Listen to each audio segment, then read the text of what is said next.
네, 오늘도 금요일 저녁에 나오신 모든 분들을 예수님의 이름으로 환영하고 축복합니다. 네, 말씀을 전하기 전에 잠깐 광고를 좀 하나 하도록 하겠습니다. 다음 주에는 명절 기간이기 때문에 월요일부터 금요일까지 모든 예배가 없습니다. 그래서 금요 예배도 여러분 없으니까, 기도회도 없으니까 참고하시고 가족들과 즐거운 시간 보내시기 바랍니다. 네, 오늘은 모두가 함께 즐거워하는 잔치라는 제목으로 말씀을 전하도록 하겠습니다. 제가 사실은 이 말씀을 준비할 때는 이런 의도를 가지고 이 말씀을 준비를 안 했는데, 준비를 하다 보니까 제가 생각했던 의도와는 정반대로 이 말씀이 가는 거예요. 그래서 이게 아닌데 그런 생각을 좀 하면서 말씀을 준비했습니다. 또한 제가 이제 이번 설교를 준비하면서 너무 설교가 짧은 것 같다 그런 생각을 했었는데, 막상 준비하다 보니까 여느 때처럼 또 설교가 좀 길어졌습니다. 최대한 좀 짧게 하려고 하는데 명절이고 해서 참 쉽지가 않습니다. 네, 말씀을 전하도록 하겠습니다. 네, 다음 주간은 추석 명절이죠. 다들 가족과 지인들과 함께 행복한 시간 만들어 가시기를 바랍니다. 여러분, 우리나라에도 이렇게 설과 추석이 있는 것처럼 이스라엘에도 3대 절기가 있습니다. 다들 알고 계시는 것처럼 유월절이 있고 칠칠절이 있고 또한 초막절이 있습니다. 오늘 우리가 읽은 본문은 이 초막절에 관한 말씀이죠. 여러분, 이 초막절이라는 것은 말 그대로 이스라엘 백성이 출애굽한 후 광야에서 수풀이나 나무로 지은 집에서 지낸 것을 기억하며 7일 동안 초막 또는 장막에 거하는 절기를 말합니다. 그래서 초막절이라고도 하고 장막에 거한다고 해서 장막절이라고도 부릅니다. 또한 이 초막절은 7월 15일, 그러니까 그 날짜로 딱 지정되어져 있습니다. 그리고 이날부터 일주일 동안 이 절기를 지키죠. 그리고 첫째 날과 여덟째 날에는 성회로 모여서 예배를 드립니다. 그리고 이 초막절은 이스라엘의 3대 절기, 조금 전에 말씀드린 3대 절기가 있는데, 이 3대 절기 중에서 가장 중요한 절기입니다. 우리는 보통 유월절이 가장 중요하다라고 생각하는 경향이 있는데, 구약 성경을 보면 초막절을 3대 절기 중에서 가장 대표적인 절기로 꼽는다는 것입니다. 그 이유는 이 초막절이 이 3대 절기 중에서 가장 많은 희생 제사를 드리는 절기로 유명하기 때문입니다. 엄청나게 많은 제사를 드립니다. 또한 여러분, 모세오경에 보면 7년째 되는 해를 면제년이라고 하는데, 이 면제년이 되는 이 7년째 해에 해당하는 이 초막절에는 하나님이 지정한 장소에서, 예루살렘에서 온 이스라엘 백성이 하나님의 말씀을 듣도록 율법을 낭독하게 했기 때문입니다. 유월절이라든지 다른 칠칠절 같은 경우는 율법을 낭독하지 않은데, 이 초막절에는 제사만 드리는 것이 아니라 하나님의 말씀도 함께 선포되어진다는 것입니다. 이처럼 초막절은 다른 절기와는 다르게 율법이 선포되고 많은 희생 제사를 드리는 아주 특별한 절기로 유대인들은 지켜왔습니다. 그렇기 때문에 초막절을 3대 절기 중 가장 대표적인 절기로 지내고 있는 것입니다. 또한 여러분, 이 초막절은 되게 설명할 것이 좀 많은데, 이 초막절은 이 출애굽한 후 초막에 거하주하는 절기임과 동시에 한 해 농사한 이 곡식과 과실을 거둔 후에 그것을 수확한 것을 저장한다라고 해서 수장절이라고도 불렀습니다. 여기 수는 거둘 수이고 장은 저장할 장입니다. 거두어서 저장하는 절기라는 뜻입니다. 그래서 여러분, 23절에 보면 너희 타작마당과 포도주 틀에 소출을 거두어 드린 후에 이래 동안 초막절을 지킬 것이요 라고 말씀한 이유가 바로 수확한 것을 저장하는 절기였기 때문입니다. 그래서 여러분, 이 초막절은 우리나라로 좀 가져와서 보면은 계절상으로는 가을에 해당하고 절기로는 추석에 해당합니다. 우리나라 추석이 곧 초막절이죠, 그 사람들에게는. 그리고 우리는 이 절기를 한 해 농사한 곡식과 과실을 추수한 후 감사함으로 지킨다고 해서 우리는 보통 추수감사절로 지키죠. 그래서 여러분, 이 초막절 하면 가을과 추석과 추수감사절이 하나로 통합된 것이 초막절 또는 수장절이라는 것입니다. 그래서 여러분, 이 세 가지 단어를 잘 생각해 보면 이 초막절은 어떤 특징이 있느냐 하면 잔치로서의 성격이 매우 강합니다. 여러분, 잔치는 풍성한 음식이 있는 거죠. 노래와 술과 춤이 있고 남녀노소 나이 불문 지위고하를 막론하고 모두가 함께 흥을 나누는 축제입니다. 그리고 여러분, 이 축제, 이 잔치는 모두가 함께 평등하게 그 잔치를 누린다는 것이죠. 잔치에는 여러분 차별이 없습니다. 그래서 잔치는 모두가 동일하게 즐거워한다라는 특징이 있습니다. 또한 잔치는 배부름과 넉넉함이 있고 위로와 쉼이 있는 기쁨과 감사로 충만한 시간이다라는 것입니다. 세상살이에 찌들고 지친 사람들이 잔치에서만큼은 모든 시름을 내려놓고 먹고 마시며 웃음꽃을 활짝 꽃피우는 것처럼 사람들은 이 잔치를 축제로 여기며 학수고대하며 그날을 기다렸다라는 것입니다. 우리가 추석 명절을 손꼽아 기다리며 그날만큼은 세상의 모든 근심을 내려놓고 사랑하는 가족과 친인척과 함께 마음껏 먹고 마시며 흥겨운 시간을 보내는 것과 마찬가지였다라는 것입니다. 따라서 오늘 본문에 여러분 나오는 이 초막절은 잔치라고 생각하시면 좋습니다. 그리고 똑같은 말인 이 수장절은 축제입니다. 애굽에서 구원받은 해방의 날이자 광야에서 하나님의 먹이심과 이삐심을 날마다 경험한 기적의 순간이었고 가나안 땅에서 풍성한 수확을 거둬 한 해를 기쁨과 감사로 마무리하고 새해를 소망으로 준비하는 절기가 바로 이 초막절이었다라는 것입니다. 이처럼 초막절은 배부름과 쉼 그리고 기쁨과 감사가 있는 절기였습니다. 그래서 하나님은 이 초막절에 너희 모두가 함께 즐거워해라, 기뻐해라, 감사해라 라고 말씀한다라는 것입니다. 그래서 그 내용이 14절에 보면 절기를 지킬 때에는 너와 내 자녀와 노비와 내 성중에 거주하는 레위인과 객과 고아와 과부가 함께 즐거워하되라고 말하는 것입니다. 이처럼 초막절은 그해 수확한 곡식과 과일을 풍성히 먹고 마시며 함께 즐거워하는, 기뻐하는 절기입니다. 그리고 이 절기에서 가장 중요한 것이 무엇이냐 하면 모두가 함께 즐거워한다는 것입니다. 차별이 없다는 것입니다. 남녀노소 지위고하를 막론하고 내국인이든 외국인이든 주인이든 종이든 상관없이 모두가 함께 즐거워하는 잔치입니다. 이것이 초막절이 진정한 천국 잔치인 이유인 것이죠. 왜냐하면 그 당시에는 여러분 계급이 있었잖아요. 그리고 주인과 노예는 함께 이렇게 식사를 할 수 없었는데 이 잔치 때에는 모두가 함께 평등하게 마음껏 먹고 마시고 즐길 수 있었기 때문입니다. 그런데 여러분, 그래서 이 초막절에는 모두가 함께 즐거워하는 곳입니다. 그래서 잔치는 주최하는 사람이 모든 것을 풍성히 준비하면서 초청받은 사람에게 돈을 받거나 대가를 요구하지 않았다는 것입니다.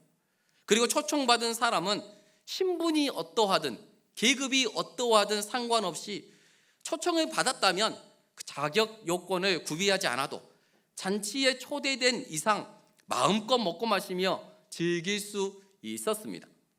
많이 먹고 즐긴다고 그 누가 너 왜 이렇게 많이 먹어? 라고 핀잔 주는 사람도 없었다는 것입니다. 이것이 잔치의 아주 중요한 특징입니다. 하나님은 이스라엘 땅에 거하는 모든 이들이 이날만큼은 차별 없이 함께 즐거워하는 축제로서의 초막절을 지키도록 명령한 것입니다. 그리고 우리에게도 동일하게 잔치로서의 추석 명절을 보내도록 말씀한다는 것입니다. 따라서 우리 모두가 함께 즐거워하는 추석 명절을 다들 보내시기를 예수님의 이름으로 축원합니다. 그래서 여러분, 여기까지는 제가 원하는 설교였어요. 사실은 이렇게 말씀을 전하려고 했는데 이제부터가 조금 제가 생각했던 말씀과는 다르게 흘러갑니다. 그런데 여러분, 우리 모두가 함께 이제 이렇게 잔치 같이 이렇게 함께 즐기는 거, 이게 우리가 볼 때는 참 쉬운 일이잖아요. 그런데 이것이 말처럼 쉽지 않은 일이었다는 것입니다. 왜냐하면 초막절을 지킬 때 자신의 땅과 가축을 소유한 사람들, 돈이 있는 사람들, 부자인 사람들은 그것으로부터 얻은 풍성한 수확물을 자기가 마음껏 먹고 즐기며 이렇게 즐길 수 있었습니다. 하지만 노비, 객, 과부, 고아, 그리고 레위인은 사회 취약 계층으로 자신들이 거둘 수확물이 없는 사람들이었습니다. 이들은 추수 때가 돼도 수확한 농작물이 없기 때문에 나는 풍성히 먹고 싶어도 먹을 수 있는 그러한 것이 없었다라는 것입니다. 따라서 이런 사람들 또한 추수한 기쁨을 마음껏 누리기 위해서는 땅의 소유자, 그 음식들을 수확한 그 사람이 자신이 거둔 그 수확물을 그 가난한 사람들, 노비나 과부나 외국인이나 객과 같은 사람들에게 나누어 주어야 한다는 것입니다. 그들과 함께 나눌 때 누구 하나 예외 없이 초막절 또는 수장절을 잔치로서 지킬 수 있습니다. 모든 일을 위한 축제가 될 수 있다는 것이죠. 하나님이 원하는 축제의 모습입니다. 그래서 하나님은 절기를 지킬 때 반드시 사회 취약 계층과 함께 그들과 함께 즐거워하라고 말씀한 것입니다. 하지만 이 말씀이 사회 취약계층 그분들에게는 되게 기쁘고 감사한 말씀인데 누군가에게는 되게 불편하게 다가왔다는 것입니다. 왜냐하면 나의 것을 나누어야 하기 때문입니다. 우리 인간에게는 욕심이라는 게 있죠. 나누는 것을 별로 좋아하지 않습니다. 왜냐하면 내 것이라고 생각하기 때문이죠. 내 소유라는 생각이 있기 때문에 우리는 나눔을 기피 한다라는 것입니다. 여러분들이 열심히 일을 해서 뭔가를 수확을 했는데 그것을 여러분 다른 사람들과 나누는 것 쉽지가 않은 일이잖아요. 마찬가지였다라는 것입니다. 그런데 여러분, 이것이 나의 것이라고 생각하기 때문에 나누기가 어려운 거죠. 그런데 반대로 이것이 내 소유가 아니라면, 내 것이 아니라면 나누기가 쉬울까요? 어려울까요? 당연히 쉽겠죠. 왜냐하면 내 것이 아니기 때문에. 내 것이 아니라면 언제든지 아낌없이 나눌 수 있다는 것입니다. 전혀 아깝지가 않습니다. 이처럼 소유권이 누구에게 있느냐에 따라 사람의 마음이 나뉘어진다는 것입니다. 그리고 우리는 내가 소유하고 있는 것을 내 것이라고 생각을 합니다. 내 토지, 내 물건, 내 건물, 내 돈, 내 시간, 내 재능 다 내 것이라고 생각을 하죠. 내 것이라고 생각하기 때문에 나누기가 어려운 것입니다. 하지만 하나님은 당신의 백성에게 나누고 함께 즐거워하라고 말씀합니다. 여러분, 이 말씀의 근저에는 올해 농사지어 얻은 이 수확물이 내 소유가 아니라는 전제가 깔려 있는 말씀입니다. 내 것이 아니라는 거예요. 너의 것이 아니라는 거예요. 왜냐하면 이 가나안 땅은 이스라엘의 소유가 아니기 때문입니다. 그들의 땅인 것처럼 여기지만 실제는 그들의 것이 아니죠. 하나님은 그들에게 그 가나안 땅을 영구적으로 주시지 않았습니다. 그 내용이 레위기 25장 23절에 보면 토지를 영구히 팔지 말 것은 토지는 다 내 것임이니라. 너희는 거류민이요 동거하는 자로서 나와 함께 있느니라. 이렇게 말씀을 합니다. 하나님은 너희가 거주하고 농사짓는 이 토지는 너희의 소유가 아닌 나 하나님의 것이다라고 말씀합니다. 또한 너희는 그 땅의 주인이 아니라 그 땅을 소유한 소유권자가 아니라 거류민에 불과하다고 말합니다. 거류민은 남의 영토에 머물러 사는 사람을 뜻합니다. 외인이라는 것이죠. 하나님의 땅에 이스라엘 백성이 지금 잠시 머물고 있다는 것입니다. 그러기에 그 땅에서 수확한 모든 것은 그들의 땅이 아니기 때문에 하나님의 소유인 것입니다. 하나님은 이 세상을 말씀으로 창조하셨습니다. 창조주이기 때문에 이 세상에 존재하는 모든 것은 하나님의 소유입니다. 그래서 우리는 이 사실을 믿음으로 고백을 하죠. 내 생명도 하나님의 것이고 내 모든 것이 다 하나님으로부터 주어졌고 나는 나중에 또 하나님께로 돌아간다 라는 생각을 우리는 가지고 그렇게 믿음을 고백합니다.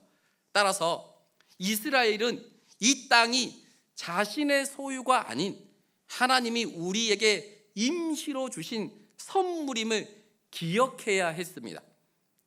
따라서 가나안 땅에서 수확되는 모든 농산물은 나의 것이 아닌 하나님의 것인 것이죠. 그리고 하나님의 것이라는 인식이 있는 사람은 한 해 농사한 것을 하나님의 형상으로 창조된 그 가난한 사람들, 그 누구도 인정해 주지 않는 사람들과 기쁨으로 나누면서 함께 즐거워할 수 있습니다. 왜냐하면 내 것이 아니라 하나님의 것인데 나는 하나님의 것을 나누어 주는, 분배하는 사람에 불과하기 때문입니다. 반대로 하나님의 것이 아닌 내 것이라고 생각하는 사람은 나의 수중에 있는 그것을 나누기를 싫어합니다. 나누더라도 인색한 마음으로 나눈다는 것이죠. 왜냐하면 내 것이기 때문입니다. 하나님이 것이 아닌 내 것이라고 생각하기 때문에 나누기를 원치 않는다는 것입니다. 다른 말로 하면 주권의 체인지가 일어나지 않았다는 것입니다.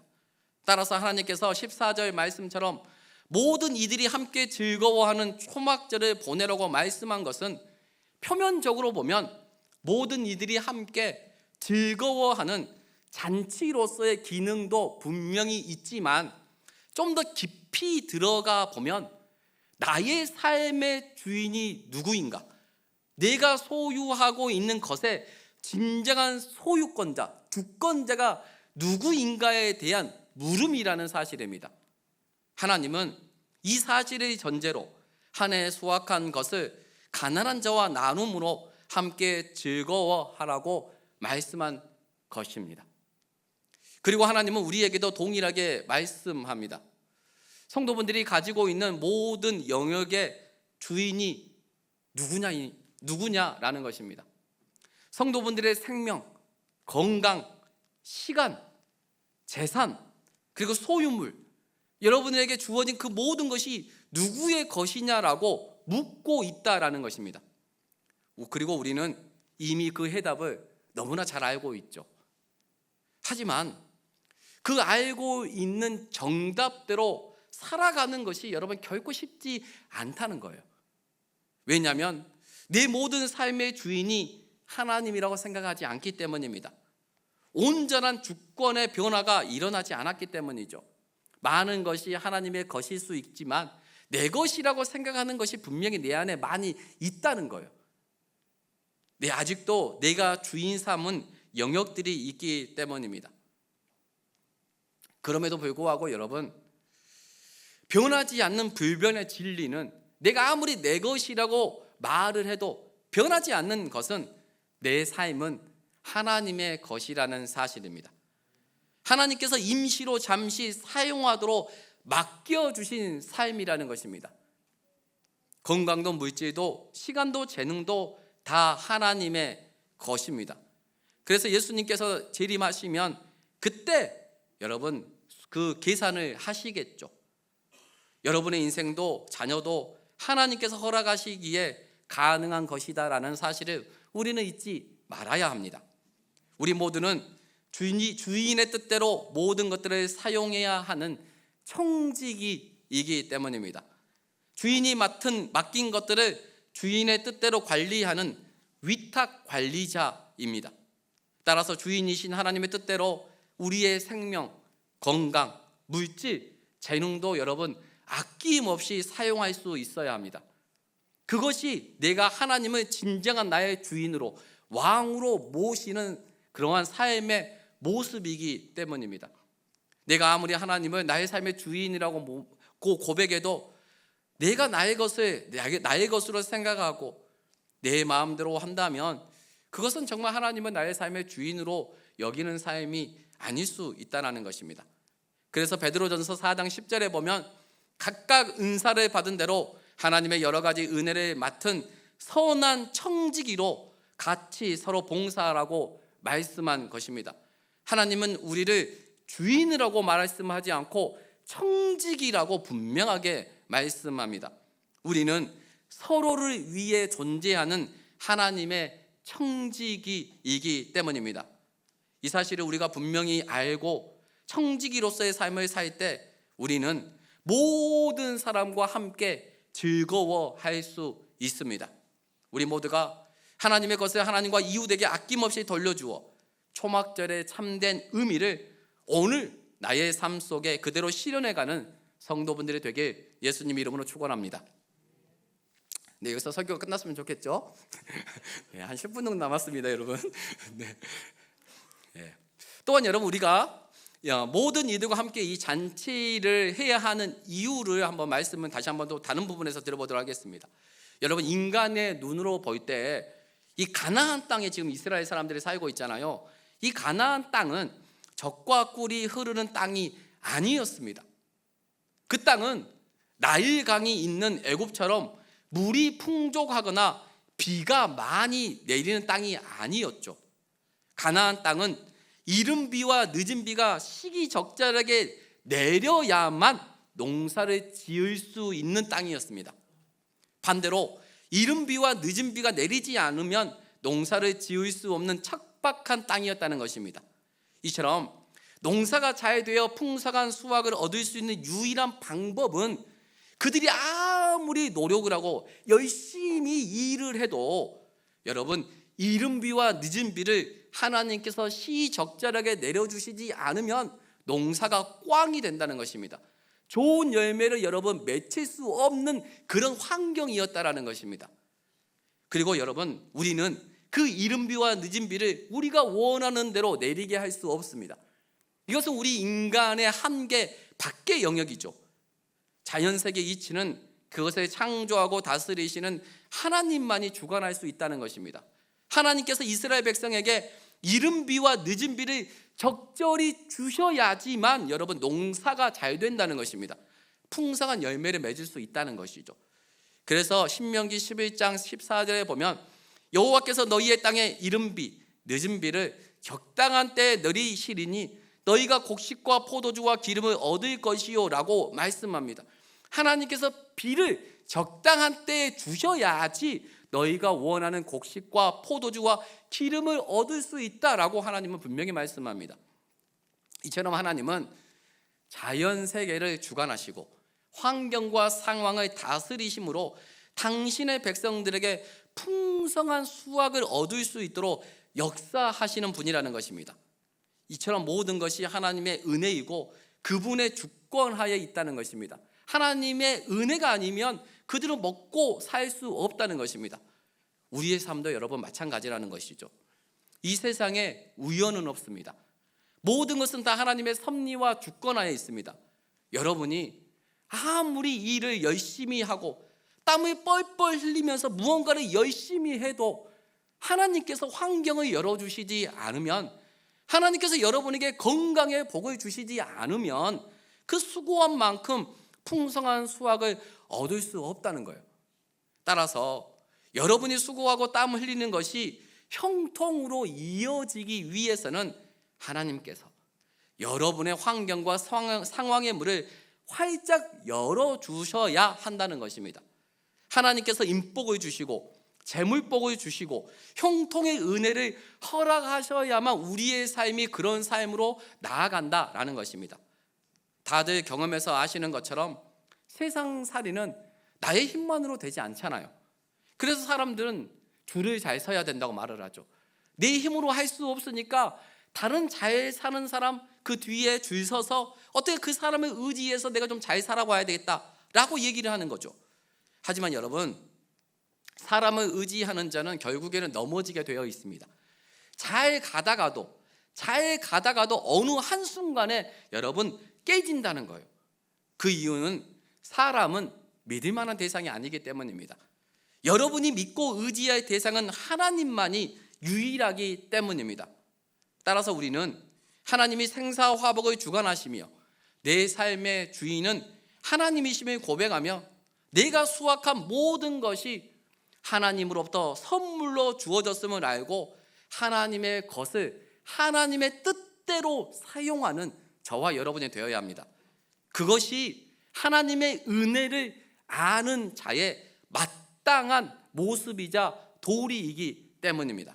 우리가 그런 하나님의 사람이길 소망합니다. 두 번째로 여러분, 잔치는 아무 때나 시도 때도 없이 하는 것이 아니라는 것이죠. 기쁘고 감사한 일이 있을 때나 기념일일 때 하는 것이 여러분 잔치입니다. 이 잔치처럼 초막절을 지켜야 하는 이유는 너희 하나님 여호와가 복을 주셨고 또한 주실 것이기 때문입니다. 초막절은 앞서 언급했듯 한 해 농사한 것을 다 거둔 후에 지키는 축제의 절기였습니다. 따라서 여기서 말하는 여호와께서 주신 복은 그의 농사한 수확물입니다. 그 내용이 15절에 보면 내 하나님 여호와께서 택하신 곳에서 너는 이래 동안 내 하나님 여호와 앞에서 절기를 지키고 내 하나님 여호와께서 내 모든 소출과 내 손으로 행한 모든 일에 복 주실 것이니 너는 온전히 즐거워할지니라. 하나님은 내 모든 소출과 내 손으로 행한 모든 일에 복을 주실 것이다 라고 말씀합니다. 복의 출처가 나의 노력과 나의 열심이 아닌 하나님이다 라고 말씀한 것입니다. 그리고 하나님이 약속하시고 이미 주신 이 복은 땅을 소유한 주인과 그 가족만 겨우 먹고 살 수 있는 빈약한 복이 아니라는 것입니다. 하나님이 주신 복은 가족뿐만 아니라 사회적 약자 모두가 함께 성대한 잔치를 하고 배불리 먹고 마셔도 전혀 부족함이 없을 정도로 풍성한 복을 하나님이 주시겠다라고 약속하고 있습니다.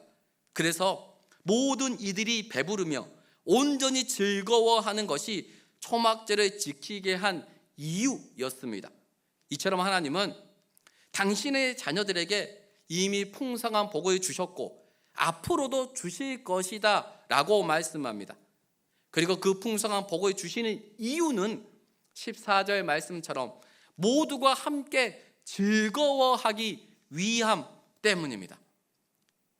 여러분, 이 말은 내가 소유하고 있는 것의 일부는 이미 내 것이 아닌 다른 사람들의 몫으로 구별되어졌다라는 것입니다.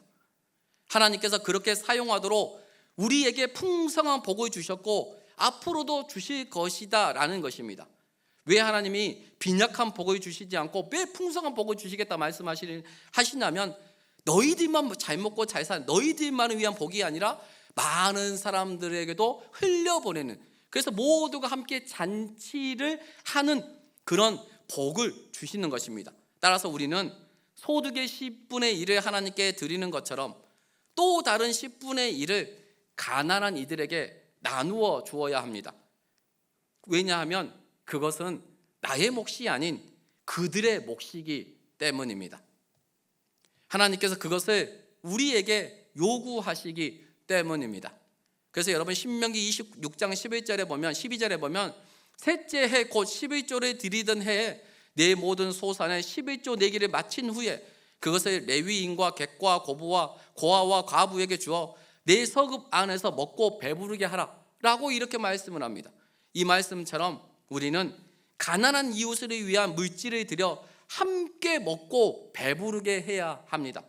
이것이 바로 하나님께서 한 해 동안 우리에게 베푼 은혜이자 우리가 하나님의 복에 감사하는 방법이기 때문입니다.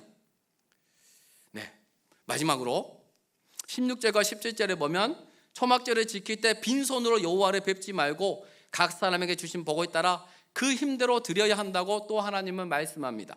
이웃에게 주는 것뿐만 아니라 하나님께도 드리라는 것이죠. 하나님께서 이렇게 말씀하신 이유는 첫째, 드림을 통해 이 모든 것이 하나님으로부터 선물로 주어졌음을 알게 하기 위해서입니다. 하나님이 주시지 않으면 하루도 살아갈 수 없는 존재임을 깨우치기 위해서라는 것이죠. 또한 이 세계 만물의 주인과 복의 주체가 하나님임을 가르치기 위해서입니다. 그리고 하나님께 무언가를 드리는 것은 감사의 마음을 표현하는 행위이기 때문입니다. 여러분, 왜 하나님께서 물질을 드리라고 말씀할까요? 물질은 우리 인간이 가장 중요하게 여기는 것 중에 하나이기 때문입니다. 그런 것을 하나님께 드린다는 것은 나에게 가장 소중한 것을 드린 것과 마찬가지입니다. 그래서 마태복음 6장 21절에 보면 내 보물이 있는 그곳에는 내 마음도 있느니라고 말씀한 것입니다. 나에게 가장 소중한 것을 드림을 통해서 결국에는 나를 하나님께 드리라는 것입니다. 물질을 드리는 것은 표면적인 것이고 본질적인 것은 나를 하나님께 드리는 것입니다. 하나님은 물질을 받으시기 원하시는 것이 아니라 여러분, 나를 받으시기를 원하십니다. 나의 삶의 진정한 주인이 되시기를 원하십니다. 그리고 그 방법이 내 하나님 여호와께서 주신 복을 따라 그 힘대로 드리는 것입니다. 이것이 첫 번째이고, 둘째는 그 행위를 통해 하나님께서 더 큰 복을 주시기 위해서입니다. 잠언서 3장 9절에서 10절에 보면 내 재물과 내 소산물의 처음 익은 열매로 여호와를 공경하라. 그리하면 내 창고가 가득히 차고 내 포도즙 틀에 새 포도즙이 넘치리라. 하나님은 당신을 공경하는 자들에게 청지기로서 하나님의 것을 잘 맡아 관리하는 자들에게 더 크고 많은 복을 주시겠다고 약속합니다. 그 조건이 바로 여호와를 공경하는 선한 청지기여야 한다는 것입니다. 왜냐하면 선한 청지기는 자기 뜻대로 하지 않고 하나님의 뜻대로 그 모든 것을 사용하기 때문입니다. 그래서 마태복음 24장 45절에 보면 충성되고 지혜 있는 종이 되어 주인에게 그 집 사람들을 맡아 때를 따라 양식을 나눠줄 자가 누구냐라고 예수님이 말씀하셨습니다. 이처럼 하나님은 선한 청지기를 찾고 계십니다. 하나님에게는 여러분 공짜가 없다는 것입니다. 하나님이 보실 때 선한 청지기에는 하나님께서 넘치도록 하나님께서 부어주시고 더 부어주신다라는 것입니다. 우리가 하나님과 사회 취약계층에게 드린 것에 갑절에 갑절을 더해 채워주시겠다고 하나님께서 약속하셨습니다. 이 사실을 여러분 꼭 기억했으면 좋겠습니다. 이제 마지막 셋째는 이렇게 드린 것으로 하나님의 직무를 수행하는 자들과 사회 취약계층의 생존권을 보호하기 위해서입니다. 하나님이 나에게 뭔가를 주신 것은 그것을 나 혼자 잘 먹고 잘 살라고 주신 것이 아니라는 사실입니다. 그것을 다른 사람과 나눔을 통해 더불어 사는 교회와 사회 공동체를 만들기 위해서입니다. 그래서 모두가 함께 즐거워하는 잔치의 삶이 되는 것이 하나님의 우리를 향한 뜻이자 마음이라는 것입니다. 하나님은 올 한 해에도 많은 것들을 성도분들에게 선물로 주셨을 것입니다. 우리가 굶주림에 대한 공포 없이 풍족한 삶을 살아가고 있는 것만으로도 하나님의 은혜이고 선물입니다. 특별히 아픈 곳 없이 건강한 삶을 주셨고 시간을 주셔서 내가 하고 싶은 것을 할 수 있게 하셨습니다. 또한 가족과 친구를 주셔서 안정된 환경 속에서 행복한 삶을 영위하게 하셨습니다. 또한 하나님께서 물질을 주셔서 내가 사고 싶은 것을 마음껏 구매하고 누리게 하셨습니다. 그 외에도 내가 누리고 있는 모든 것이 여러분 하나님이 저와 여러분에게 주신 은혜의 선물이다라는 것입니다. 여러분 이번 추석 명절을 맞이해 내가 올 한 해 동안 하나님께서 베풀어 주신 그 많은 은혜들을 여러분 되새김해보고 기억하고 이번에는 나만 그 하나님의 은혜를 누리는 것이 아니라 여러분 주위에 힘들고 어려우신 분들, 경제적으로 곤란함을 가지고 있는 분들, 또한 사회 취약계층들이 여러분 주위에 있다면 그분들에게 하나님이 여러분들에게 주신 그 것들을 나눔을 통해서 이웃을 돌아봄으로 모두가 하나님 안에서 천국 잔치의 삶을 누리는 저와 여러분들이 되게 예수님의 이름으로 축원합니다.